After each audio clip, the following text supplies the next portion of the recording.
En esta ocasión vamos a resolver un problema que podríamos encuadrar dentro de lo que es la dinámica y dentro de la dinámica de cuerpos enlazados. Pero este problema tiene algo especial y es que esos cuerpos que están enlazados entre sí no están simplemente por una cuerda, sino que lo están por una cuerda y un muelle, ¿vale? Eso es lo que lo hace especial. Yo ya me he puesto aquí un esquema del problema y las fuerzas que están presentes, como estás viendo, ya me las he puesto para simplificar un poco el vídeo. Ahora vamos a ir sobre ello. Y en azul, como estás viendo, están los datos del problema. Las tres masas, M1, M2 y M3, que son iguales entre sí e igual, como dice ahí, a 3 kilogramos. Además nos dice que la constante de recuperación del muelle es igual a 100 newton partido por metro, que también lo he puesto aquí, como puedes ver. Y nos da que el cuerpo 1 roza con la superficie, pero lo hace de forma, digamos, distinta, o es decir, que tiene dos coeficientes de rozamiento distintos, uno estático y uno cinético. El estático sería de 0.8, que lo tienes puesto aquí también en el resumen, y el cinético de 0.2. Y nos piden varias cosas, pero lo hace en dos apartados en el que la condición es distinta. Para el primer apartado nos dice que el sistema está en reposo, mientras que en el segundo apartado nos dice que está en movimiento. Para cuando está en reposo tenemos que calcular la fuerza de fricción y la longitud que se estira el muelle, mientras que para el segundo apartado, que es cuando se está moviendo, tendríamos que calcular la fuerza que hay, la fuerza de contacto entre los cuerpos 2 y 3. Vamos a analizar ahora la situación del problema. Fíjate, me vengo aquí, que tenemos nuestro esquema, el cuerpo 1, que sería el que está sobre el plano horizontal, y los cuerpos 2 y 3 que están, podríamos decir, suspendidos, ¿verdad?, por la cuerda. Yo he empezado a pintar las fuerzas. Tengo el peso que he llamado 2, 3, como ves aquí, que sería el peso que hace referencia a los cuerpos 2 y 3, que yo los voy a tratar como si fueran un único cuerpo en el primer apartado. Tengo como reacción a ese peso la tensión que he llamado 2, 3, ¿verdad?, que la ves aquí. Además tengo en el otro extremo de la cuerda una tensión que he llamado 2, 3', que también tiene que estar presente. Y he llamado una FR minúscula a la fuerza de recuperación del muelle, que la he puesto pintada, como ves aquí, hacia la izquierda. Además, también ten en cuenta la fuerza de rozamiento, que la pinto pintada hacia la izquierda, porque yo voy a considerar que cuando se mueva el sistema lo va a hacer hacia abajo, digamos hacia la derecha, ¿vale? Si apuntan hacia la izquierda aquí, pues porque se estaría moviendo como hacia la derecha. Además, he pintado dos fuerzas más, que son las referentes al cuerpo 1, que sería el peso 1, y la normal 1. ¿Por qué? Porque ese peso está apoyado sobre una superficie. Creo que no hay ninguna duda en cuanto a cómo hay que pintar estas fuerzas en el nivel en el que estamos. Así que este esquema es importante para poder ahora tener en cuenta las ecuaciones con las que vamos a trabajar. Y nos vamos a ir por apartados. En primer lugar vamos a irnos al apartado A, ¿verdad?, donde me dice que no hay movimiento. ¿Eso qué quiere decir? Pues quiere decir que cuando yo aplique la segunda ley, recuerda que la suma de las fuerzas es igual a la masa del sistema por la aceleración. Al no haber movimiento, la aceleración es 0 y el resultado de la suma de las fuerzas tiene que ser igual a 0. Así que esa va a ser la condición que yo voy a partir aquí. La suma de las fuerzas es igual a 0. Pero claro, yo la suma de las fuerzas la debo hacer, digamos, en función de la dirección en la que están aplicadas. Así que voy a tomar por un lado lo que sería el eje vertical y por otro lo que yo he llamado el eje horizontal o eje X, pero que hace referencia, como he dicho antes, al movimiento, al eje donde se produciría el movimiento. En cuanto al eje vertical, solo hay dos componentes, que serían P1 y N1. ¿Vale? Me estoy refiriendo solamente a esta dirección, que es perpendicular a la dirección del movimiento que vendría hacia acá, ¿vale?, de izquierda a derecha. Si me fijo en el cuerpo 1 lo veo claro. Estaría la dirección vertical o la dirección horizontal, que es como se va a mover el cuerpo 1. Bien, pues en este caso, en la dirección vertical hay, como he dicho, dos fuerzas. Voy a considerar que hacia abajo es positivo y hacia arriba negativo. Se cumpliría que P1 menos N1 tiene que ser igual a 0, por lo que te he explicado antes, ¿verdad? Y esto trae como consecuencia que la normal que he llamado N1 tiene que ser igual a P1, o lo que es lo mismo, para mí la normal 1 tendrá que ser, por lo tanto, M por G, Como las tres masas son iguales, voy a usar solamente m. Ya tengo lo que sería el peso 1 y la normal 1, m por g. Vámonos ahora a ver qué pasa en el eje en el cual, o digamos la dirección en la cual se mueve el sistema. Aquí vamos a tener que poner todas las fuerzas. Voy a considerar que si se mueven en dirección, digamos, o en el sentido de P23, va a ser positivo y en el contrario negativo. Así que empiezo por esa fuerza, P de 2, 3. También tengo en el mismo sentido lo que sería T', 2, 3 y ya las demás van en contra. Es decir, perdón, esta sería positiva, es decir, que aquí sería T 2, 3 ya negativa, menos la fuerza de resistencia, ¿verdad? O de recuperación, y menos la fuerza que hemos llamado de rozamiento. Y todo esto tiene que ser igual nuevamente a 0. ¿Por qué? Porque hemos dicho que no hay movimiento, está en reposo. De aquí la conclusión va a ser que puedo escribir tranquilamente que el peso 2, 3 tiene que ser igual a la fuerza de resistencia más la fuerza de rozamiento. Esa sería la conclusión a la que llego. Fíjate que ya tengo relacionadas las fuerzas. Y ahora voy a trabajar sobre la fuerza de recuperación del muelle. Si tengo en cuenta esta última ecuación que acabo de escribir, yo podría sacar la conclusión de que la fuerza de rozamiento, vamos a ponerlo aquí para que nos quede un poquito más claro, la fuerza de recuperación del muelle va a ser, por lo tanto, el peso 2, 3 menos la fuerza de rozamiento. Yo voy a despejar la fuerza recuperadora del muelle.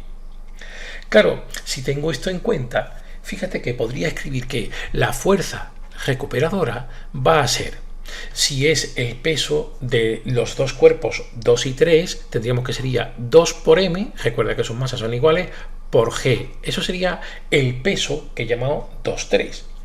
Menos, y ahora la fuerza de rozamiento. Recuerda que la fuerza de rozamiento se define siempre como el coeficiente de rozamiento por la normal. El cuerpo que roza es el cuerpo 1 y sé cuánto vale la normal. Acuérdate que la tenía aquí. Así que sería el coeficiente de rozamiento, pero en este caso estático, por lo que hemos dicho que era la normal, que es m por g. Así que fíjate que yo he escrito la fuerza de recuperación en función de los datos que conozco. Pero además yo sé que la fuerza recuperadora del muelle, por la ley de Hooke, sería igual a la constante de recuperación por la longitud que se estira el muelle. Así que estoy prescindiendo del signo menos, ¿vale? Simplemente porque ya lo he tenido en cuenta. Simplemente lo que estoy teniendo en cuenta es que sería el producto de la constante de recuperación por la longitud. Si yo igualo ambas expresiones, porque las dos son la fuerza de recuperación del muelle, ¿verdad? Lo que voy a obtener sería lo siguiente. Voy a sacar factor común m por g y me va a quedar entonces un 2 menos el coeficiente estático, y esto tiene que ser igual a k por L. Parece ya muy claro que podríamos despejar esta longitud que yo quería calcular, y lo podríamos hacer de forma muy simple y llanamente, si yo pongo aquí el producto de mg por 2 menos mu por el coeficiente estático, menos el coeficiente estático y partido por k. Si sustituyes aquí, pues vas a tener que sería simple y llanamente, pues la masa, que son 3 kilogramos, por 9.8, que serían metros partido por segundo al cuadrado, el valor de g. Aquí vamos a tener 2 menos 0.8, que era el coeficiente estático, y aquí debajo 100, y eran newton partido por metro. Ten en cuenta, para trabajar con las unidades, que kilogramo por metro partido por segundo al cuadrado son newton, es decir, que yo podría cancelar esto con los newton y me quedan solamente los metros que ves aquí. Si haces la operación, vas a tener como dato para el resultado que la distancia o la longitud que se estira son 0.35 metros. Ya tendríamos esa longitud que nos pedían. Pero también me pedían la fuerza de rozamiento. Claro, la fuerza de rozamiento hemos dicho que era el producto de el coeficiente de rozamiento, en este caso estático, por la normal, que era m por g. Es decir, que fíjate que yo la fuerza de rozamiento, lo voy a poner aquí, el cálculo es muy rápido, porque sería, me estoy yendo otra vez, digamos, a lo que hemos dicho antes, ¿vale? Coeficiente de estático, en este caso, por m y por g. Sería 0.8 por el valor de la masa, que son 3 kilogramos, y por el valor de g, que eran 9.8 metros partido por segundo al cuadrado. Si haces la operación, verás que el resultado para la fuerza de rozamiento serían 23,5 newton. Y con eso queda calculado todo el apartado A. Fíjate que ya hemos llegado a la solución del apartado A. Y nos vamos a centrar en el apartado B, es decir, el sistema ahora se va a mover. Pero yo voy a hacer una aproximación o una simplificación. Y es que yo voy a considerar que la fuerza recuperadora del muelle, una vez que está en movimiento, sigue siendo la misma. Es decir, que una vez que se ha estirado los 0,35 metros, es cuando el sistema comienza a moverse. Por lo tanto, esa fuerza recuperadora es un dato que yo ya conozco. Y voy a aplicar, igual que he hecho antes, la segunda ley de la dinámica, ahora ya solamente la dirección, que sería del movimiento, pero digamos teniendo en cuenta ahora sí que la condición de antes ahora es distinta. La suma de las fuerzas no va a ser cero, sino sería la masa total del sistema por la aceleración. A partir de aquí, porque ya si hay movimiento, puedo calcular con qué aceleración se mueve el sistema. ¿Cómo haríamos eso? Pues la suma de las fuerzas va a ser exactamente la misma, igual que antes, porque las fuerzas son las mismas. Así que lo que me quedaría sería el cociente de P23 menos la fuerza de resistencia del muelle menos la fuerza de rozamiento, y todo esto partido por la masa total del sistema. Claro, vamos a ir ahora paso a paso. Fíjate en lo más obvio, ¿verdad? El peso 2,3. El peso 2,3 no es más que la suma de las masas del cuerpo 2 y del cuerpo 3 por G. Las dos masas que son iguales, ¿verdad? Serían 2 por M, es decir, 6 kilogramos, y lo multiplicas por G. Por lo tanto, el dato que tienes que colocar para para el peso 2,3 serían 58,8. Eso es el producto, insisto, de 6, que serían los kilogramos, por 9,8, que sería la aceleración de la gravedad. Ahora, la fuerza de resistencia, hemos dicho, voy a emplear exactamente la misma. Pero, ¿cuánto es la fuerza de resistencia del muelle? Fíjate que la longitud, hemos dicho antes que era, te lo voy a marcar aquí, 0,35 metros, ¿verdad? Pero también, en función de la ley de Hooke, la tienes aquí, esta fuerza recuperadora era K por L. Si L son 0,35 y K es 100 newton partido por metro, parece claro que al hacer 0,35 por 100 lo que vas a obtener es un valor de 35, que son newton, ¿verdad? Y además tendríamos que tener en cuenta la fuerza de rozamiento, que ahora es distinta. Ahora no son los 23,5 newton que habíamos calculado aquí. Y eso es importante que lo tengas en cuenta.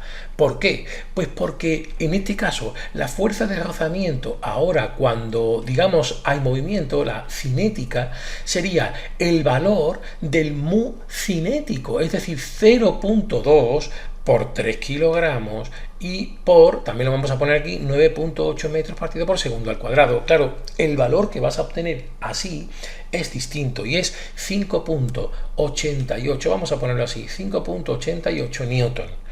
Por lo tanto, ese es el dato que yo voy a colocar aquí. Todos son newton, y aquí abajo vamos a colocar la masa total, que sería 3 por m, o lo que es lo mismo, 9 kilogramos, ¿vale? Una vez que tenemos esto, ya podríamos hacer la aceleración del sistema. Si haces la operación, verás que el sistema se va a mover con una aceleración de 2 metros partido por segundo al cuadrado. Este sería el dato de la aceleración que yo voy a tener en cuenta para poder hacer lo que me están pidiendo, que es la fuerza de contacto entre el cuerpo 2 y el cuerpo 3. Con esto ya nos estamos acercando al final del problema. Fíjate en lo siguiente. Voy a centrarme ya solamente en esa parte del problema. Aquí tengo el cuerpo 3 y aquí tengo el cuerpo 2. Claro, si me centro en el cuerpo 2, tengo una fuerza que sería el peso del cuerpo 2, la fuerza de reacción, que sería lo que vamos a llamar la normal del cuerpo 2, y yo sé que el sistema se está moviendo con una aceleración. Ahí fíjate que tengo puestas las fuerzas, ¿verdad? Luego se tendría que cumplir, ya aislando este cuerpo 2, lo siguiente. Voy a seguir con el mismo criterio de signo, es decir, P2 que apunta hacia abajo menos N2 que apunta hacia arriba tiene que ser igual a la masa por la aceleración. No se te olvide que lo que te están pidiendo que calcules es N2, por lo tanto N2 despejando va a ser P2 menos m por a. Y claro, P2 es la masa por la aceleración de la gravedad. Por lo tanto, fíjate que de aquí podrías, si quieres, puedes seguir con esto y sería N2 va a ser, vamos a sacar factor común, m, y te quedaría G menos A. Y todo esto lo conoces. Por lo tanto, esa fuerza de contacto sería el valor de la masa, que son 3 kilogramos, por 9.8 menos 2 metros partido por segundo al cuadrado. Si haces la operación, verás que el resultado que obtienes va a ser 23.4 newton. Y esa es la fuerza de contacto entre el cuerpo 2 y el cuerpo 3. Con esto, como ves, queda resuelto el problema.